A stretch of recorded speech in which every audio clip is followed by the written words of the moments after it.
Dans cette vidéo, on va voir les différentes étapes de la modélisation 3D. Donc, vous êtes certainement intéressé par de la modélisation pour de l'impression 3D. Donc, si vous souhaitez faire vos figurines, et vous posez peut-être des questions sur comment en fait on modélise, quelles sont les différentes étapes où on va arriver à notre fichier final qu'on va pouvoir proposer à notre imprimante 3D. Pour vous parler du coup déjà des logiciels qu'on utilise et aussi des différentes étapes, que ce soit aussi bien la modélisation pure que aussi les différentes choses qu'on va mettre en place pour s'assurer que notre figurine soit conforme, pour qu'on puisse imprimer. À tout de suite.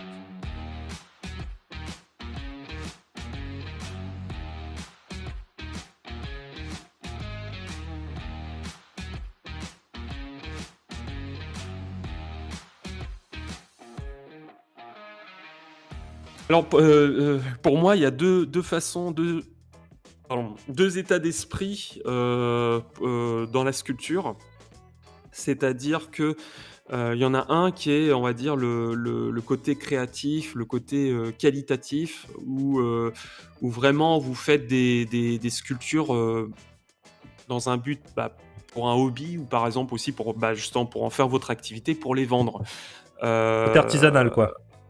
Oui, artisanal et là, pour moi, c'est carrément de base, c'est artistique, mais si vous faites une figurine, par exemple, qualitative, ou si vous faites une figurine moins qualitative. Alors pour moi, le premier état d'esprit, c'est-à-dire que bon, vous fournissez pas beaucoup de quantité, mais c'est, voilà, très qualitatif. Il y a des créateurs indépendants qui sculptent, 2 figurines par mois et ils arrivent à en vivre, hein. Ils arrivent à gagner, beaucoup d'argent, juste avec 2 figurines, mais ils partent de zéro, ils font toute la sculpture de A jusqu'à Z.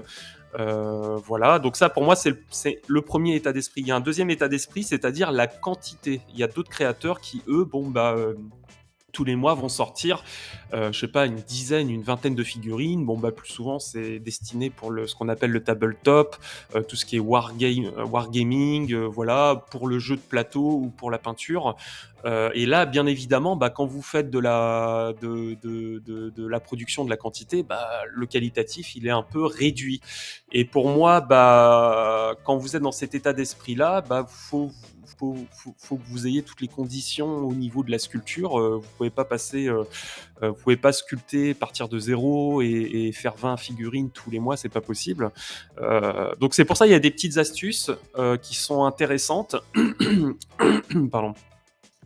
Par exemple, ce qu'on appelle les base mesh. Alors je sais pas si je le prononce bien, base mesh ou base mesh, où Alors vous mesh avez c'est modèle ouais. 3D en anglais entre guillemets. En fait c'est en gros base mesh c'est un modèle 3D qui est préfet. Donc c'est quelque chose qui a déjà été fait par quelqu'un. Et soit en fait c'est déjà vous allez pouvoir le coller, c'est terminé, soit c'est ça vous avance déjà sur la suite. Par exemple vous avez déjà un corps humain qui est préfet, Mm. vous avez à peu près les dimensions et ensuite vous allez pouvoir du coup l'ajuster et le transformer dans ce que vous voulez. Donc c'est déjà une façon de pas perdre de temps à démarrer d'une boule, d'une sphère. Mm. On en reviendra peut-être aussi sur la modélisation, expliquer ce que c'est, expliquer aussi les différentes étapes normales. Déjà, vas-y, sur le base mesh, excuse-moi. Oui, là, c'est un gain de temps énorme. C'est-à-dire que vous avez des designers, des artistes indépendants qui vous vendent des licences commerciales pour, par exemple, si vous cherchez, si vous faites de la figurine, au lieu de recréer un corps et en plus, il y a aussi la marge d'erreur, c'est-à-dire au niveau de l'anatomie, des proportions, voilà, faut être calé, super calé là-dessus. Bon, pour quelqu'un qui veut faire de la quantité, qui veut pas trop se prendre la tête et voilà et avoir des trucs quand même bien proportionnés, il peut aussi clairement, acheter une licence commerciale auprès des créateurs indépendants qui, eux, ont déjà sculpté des corps, des anatomies, déjà tout fait. Donc c'est un gain de temps énorme puisque vous avez juste à les personnaliser, à les modifier, les changer. Donc il y a beaucoup d'artistes qui font ça, hein, qui sortent, pour sortir 20 figurines, 10 figurines, par mois, voilà, donc vous pouvez acheter des objets ou des éléments, des modèles déjà modélisés, et bien sûr sous licence commerciale qui vous donneront le droit de les modifier, de les personnaliser et bien sûr de les vendre. Donc voilà, il y a cet état d'esprit-là, c'est voilà, avantage, inconvénient. Il y en a qui préfèrent de partir de zéro, d'avoir un truc 100% fait par eux-mêmes. Il y en a d'autres, Voilà, bah, comme c'est le cas Bah, de Nicolas. après, en fait, je peux expliquer, c'est que je pense qu'il y a pas mal de gens qui ils démarrent dans la modélisation 3D et qui n'y connaissent strictement rien. En fait, Tout à fait. ils vont avoir souvent on va dire un objectif très élevé. Donc je fais un coucou à Xavier qui est arrivé en fait sur cette broche et qui voulait faire, on appelle ça du likeness, donc c'est vraiment de la modélisation parfaite, hyper ultra réaliste de Scarlett Johansson. Un exemple, hein, mais j'ai beaucoup d'élèves, c'est ça, c'est-à-dire qui arrivent avec un niveau d'exigence extrêmement élevé. Donc, du coup, qui vont se confronter au fait que bah, ça reste de l'art, ça reste de la pratique, et vous n'allez pas. Ça met du temps en fait. C'est pas forcément que de maîtriser l'outil. Maîtriser l'outil, c'est pas si long que ça. C'est maîtriser l'anatomie, c'est maîtriser, c'est des Mmh. années en fait de pratique pour arriver à faire quelque chose de qualitatif. Si vous voulez démarrer assez rapidement à faire des figurines, effectivement, c'est plus intéressant de partir sur des bases mesh, donc déjà des choses qui sont déjà préfaites. Vous en avez par exemple sur ZBrush, moi je forme à ZBrush, vous avez déjà ça sur ce logiciel, vous avez déjà des modèles 3D sur lesquels vous pouvez démarrer. Alors, en soi, moi je préfère le faire moi-même, effectivement, et d'un autre côté, je me rends compte aussi que ça peut être quelque chose qui peut être encourageant. C'est-à-dire que les gens vont se dire, je vais peut-être pas me lancer, je vais peut-être pas démarrer mes figurines dans 5 ans et me dire j'ai 5 ans pour progresser et dans 5 ans je vais commencer, mais de se dire je pars déjà avec ce que je peux, donc c'est-à-dire déjà bah, de vous faciliter la vie avec des choses voilà, qui sont déjà préfaites, qui sont bien faites. Vous avez les droits, vous les utilisez. Vous allez faire vos personnages, ça vous empêche pas ensuite de progresser. Du coup, au bout d'un moment, de vous dire, bah voilà, maintenant, au bout d'un moment, j'ai l'habitude de sculpter des cordes et d'utiliser, donc je me sens capable maintenant de les faire moi-même. Je pense que ça peut être aussi pas mal au début de pas se mettre trop de contraintes et trop de stress d'arriver à un niveau en fait tout de suite très élevé. C'est le meilleur moyen en fait d'arrêter. Parce que les gens très vite, j'en vois au bout d'un mois qui sont découragés alors que ils commencent, ils font des progrès, mais par rapport entre ce qu'ils font et ce qu'ils aimeraient faire, il y a une marge énorme parce que bah, ils vont sur ArtStation, sur des sites où il y a plein d'artistes qui font des choses magnifiques. Ils se rendent pas compte que c'est des professionnels qui sont depuis 15 ou 20 ans dans le jeu vidéo, qui font ça toute la journée depuis 15 ou 20 ans. Donc quand vous faites ça depuis même 10 ans, vous faites 8 heures par jour la même chose, vous allez être extrêmement doué par rapport à quelqu'un qui en fait que depuis 2 mois. Donc effectivement, ça peut. Et puis en plus, il y a des artistes qui en jouent un petit peu sur YouTube, ils vont mettre en accéléré, ils vont montrer, ils partent de quelque chose, un petits trucs, ils vont faire deux trois trucs, ça va être super beau. Les gens vont se dire, ah bah oui, en fait, c'est facile, c'est atteignable, parce que Mmh. c'est une boule. Moi aussi, j'ai la boule en démarrant. Et du coup, des fois, c'est bah non, c'est qu'il y a 10 ans de métier derrière, en fait. C'est comme un violoniste, il va peut-être faire quelque chose de simple et ça va être hyper dur pour vous, parce que bah, ça fait 10 ans qu'il en fait. Donc je trouve que se faciliter la vie aussi avec le Bash Mesh, c'est intéressant. Je voulais juste revenir aussi sur le terme de modélisation 3D, de sculpture 3D. On parle un peu des deux et c'est pas toujours évident. La sculpture 3D, c'est de la modélisation dans tous les cas. C'est simplement en fait l'approche qu'on a à la modélisation. Si on va jouer, voilà, il y a différents types de modélisation, il faut le savoir. Et la modélisation, on va dire la plus courante, c'est polygonale. On a des polygones et on va jouer avec. Donc plus on va avoir de densité de polygones, de nombre de polygones, plus notre modèle 3D va avoir de détails en fait, mais va être lourd aussi.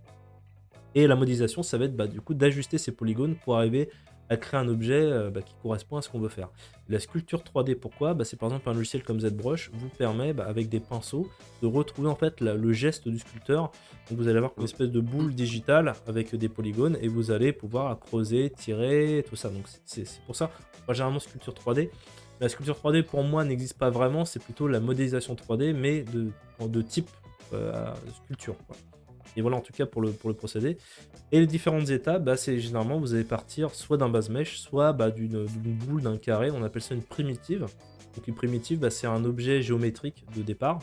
Et vous allez ensuite, bah, à partir de là, bah, soit tirer les arêtes, les points, les côtés, ou vous allez utiliser des outils qui vont permettre de déformer et d'amener progressivement votre objet bah, à un niveau de qualité satisfaisant. Donc vous avez toute une série d'étapes en fait où vous allez évidemment si vous tirez trop votre polygone, vos polygones vont s'étirer les uns par rapport aux autres, vont être gigantesques. Donc il y a des étapes aussi on appelle ça la topologie, donc c'est-à-dire on va faire en sorte que notre maillage, donc nos polygones entre eux soient à peu près de même taille, soient cohérents. Donc il y a pas mal de petites choses en fait au démarrage, mais franchement c'est 1 ou 2 semaines de rodage au début pour prendre en main les outils, la navigation aussi, bien se repérer dans l'espace de travail, et ensuite de sculpter, donc de modéliser, je fais même l'erreur là maintenant, des personnages. Mais ça vient avec le temps, il faut se laisser un petit peu de temps pour appréhender les outils, voilà.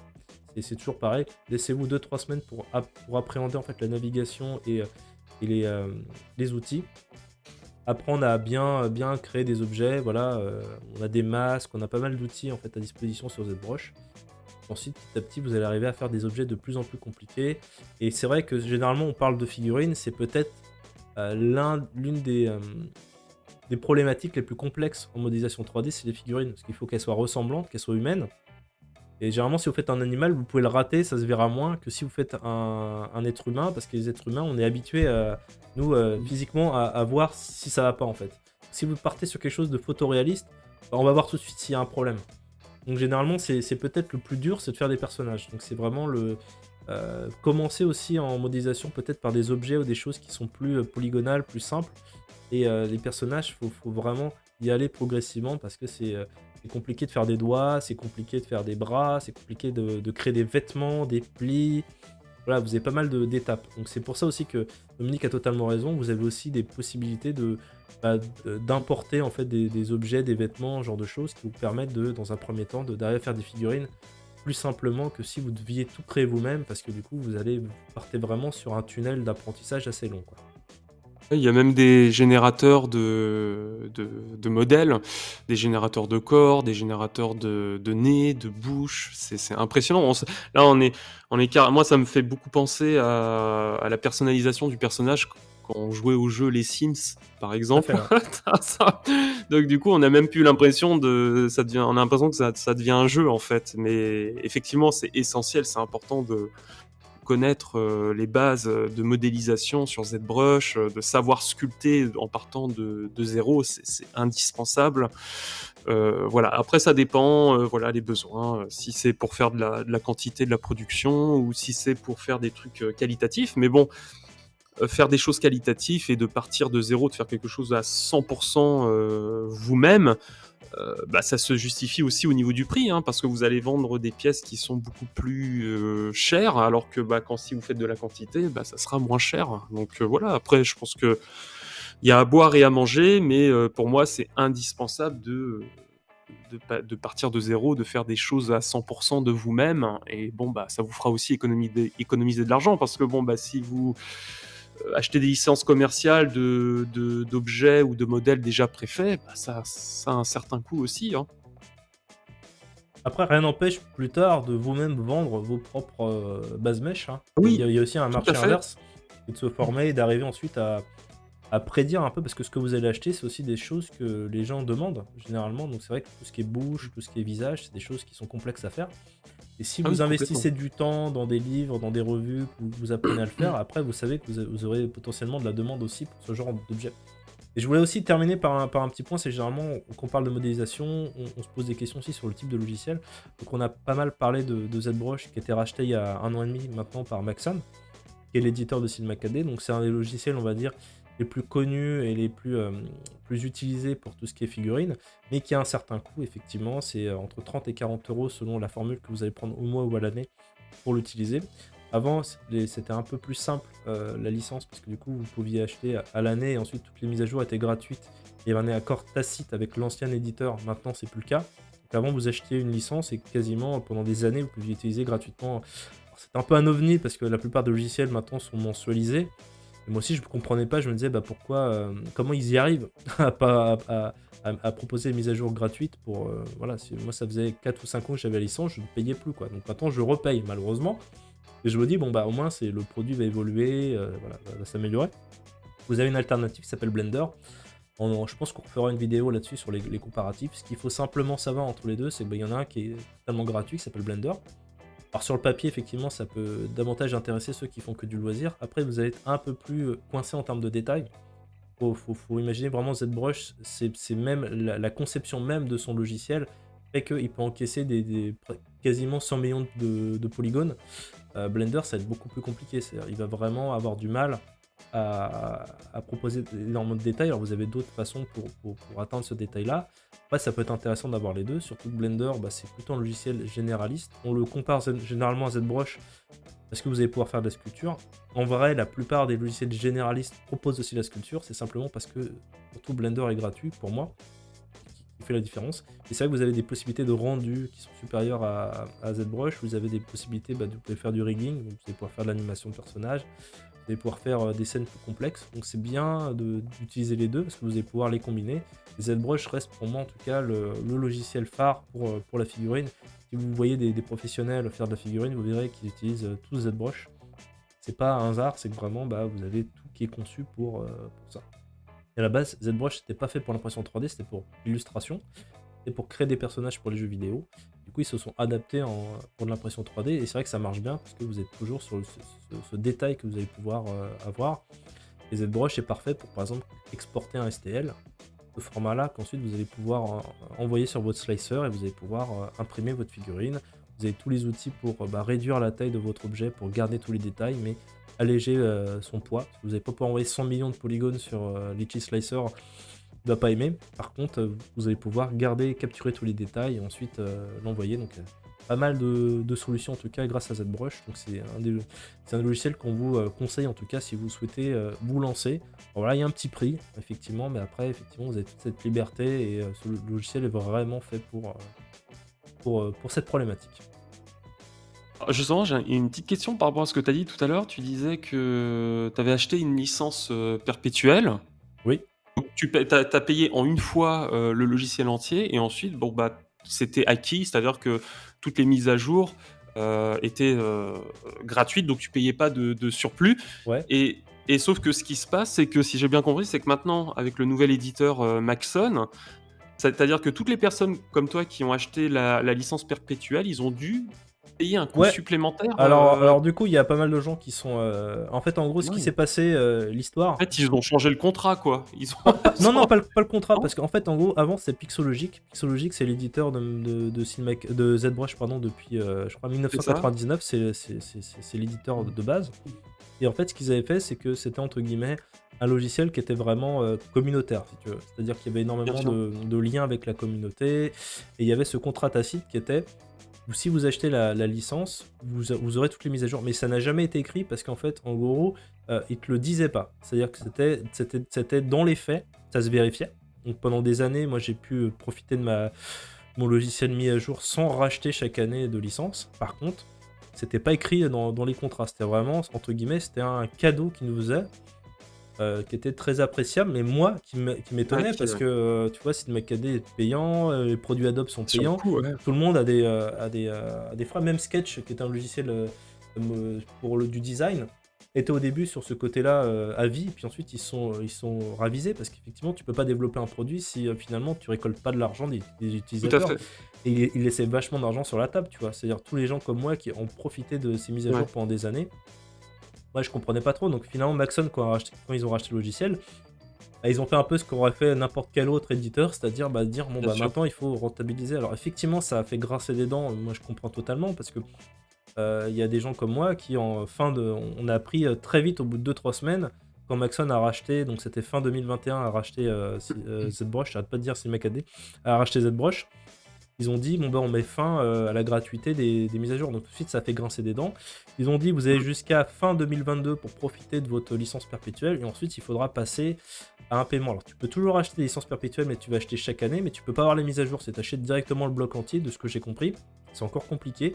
Et sinon, ce que tu fais, c'est ce que je fais, c'est que j'ai pris au mois, mais sur l'année. Donc c'est-à-dire pour lycée. C'est-à-dire, si je payais tous les mois, je paierais à peu près 40 €. Et si je paye sur l'année d'un coup, bon du coup tu payes d'un coup quand même 700 Oui, ou 800 une euros, petite hein. réduc. Mais d'un Mmh. coup, bim, ça te fait à peu près 30 € par mois. Du coup, tu as Mmh. le logiciel. Donc faut se dire, voilà, c'est une passion qui peut coûter cher. Donc c'est pour ça qu'il y a même des gens au sein, même pour être totalement honnête avec toi, il y a des gens qui utilisent ZBrush et qui se posent la question d'aller sur Blender parce que le côté, effectivement, si t'es pas à la recherche de figurines ultra détaillées ou de l'enseigner comme moi, vu que je forme au logiciel, il faut que je sois à jour. Effectivement, tu te dis, bon, d'un coup, c'est de la passion, c'est du hobby. Si t'as Mmh. pas vocation à travailler dans le jeu vidéo et utiliser cette broche, bon, ça se tente. Mais après, Blender, effectivement, tu vas peut-être perdre un peu en artistique par rapport à ZBrush. Donc après, c'est en fonction de. Effectivement, si demain, t'as une société, tu vends tes figurines, t'as de l'argent qui rentre, ça peut totalement coïncider, ces 40 € Oui, avec tes frais de fonctionnement, avec d'autres produits que t'as. Mais si tu es vraiment à faire ça que le week-end et de façon occasionnelle, oui, je ouais. pense que Blender, dans ces cas-là, est une solution qui est plus pertinente pour les gens, parce que du coup, effectivement, comme nous avant, payez pas, quoi. Donc, c'est là où ça se joue vraiment la différence. Voilà, bah, en tout cas, j'espère que ça vous a éclairé sur, les différentes étapes. De toute façon, je pense qu'on y reviendra. On fera aussi des formations, gratuites sur ZBrush pour vous apprendre, voilà, les différentes étapes de façon, plus claire avec le logiciel en lui-même. Et puis, bah, on vous dit à très vite. Et si vous souhaitez en savoir davantage sur l'impression 3D résine, eh ben, Dominique vous propose une formation gratuite sur le sujet. Donc, il va voir avec vous toutes les erreurs que vous pouvez faire quand vous débutez. Il va vous livrer tous ces trucs et astuces pour réussir vos premières impressions. Et on a également une formation si vous avez une boutique en ligne, que vous avez des figurines et que vous souhaitez gagner en visibilité sur Internet. Eh ben, on va vous expliquer comment être mieux référencé par Google. Donc, c'est 2 formations gratuites sur l'impression 3D et le référencement. Bah, vous les retrouvez sur le site internet de Miniature Maker, rubrique formation, et vous avez tous les liens dans la description. On vous dit à très vite.